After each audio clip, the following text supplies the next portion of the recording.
Welcome to the Kansas House, the People's House. I'm Ron Ryckman, and it's my honor to be with you tonight to provide the Republican response to the state of the state.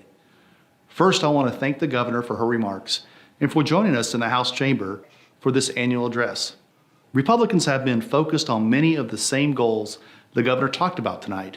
While we sometimes disagree on how to achieve these goals, my hope is we can always disagree in the spirit of cooperation and civility. However, it's not enough to talk about our goals. Your elected officials must deliver for you, for our families, for our future. Unfortunately, many of the promises we heard tonight do not align with the governor's record. The governor says she wants to reduce the sales tax on food, but she vetoed the plan to do just that. The governor says she wants to spend one-time income tax relief to Kansans, but a year ago, she blocked Kansans from meaningful income tax relief in order to feed government spending. The governor says she wants to foster economic growth, but she closed small business and she vetoed a plan to offer them the recovery loans they needed to weather the closure. In just 2 years, Governor Kelly has vetoed property tax relief for our families.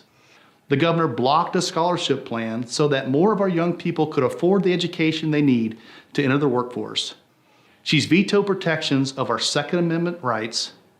She has opposed efforts to preserve our culture of life that Kansans have upheld for generations. She's attempted to drive up debt by mortgaging the public retirement fund. And the governor used Kansas's money to pay out millions of dollars in false unemployment claims to overseas fraudsters. Many Kansans say they have grown tired of broken promises. Listening to your concerns, your priorities, Republicans are focused on a different approach. An approach that will responsibly ratchet down the sales tax, not only on food, but on everything else our families need to buy.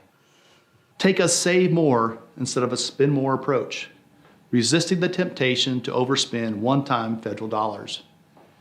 Stabilize the CAPERS retirement fund so that our teachers, our firefighters, and other public employees know it will be there for them when they need it.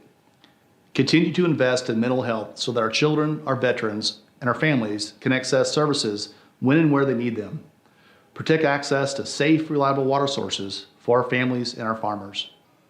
Preserve the Kansas culture of life so that the common sense protections like parental notification and safety requirements remain in place.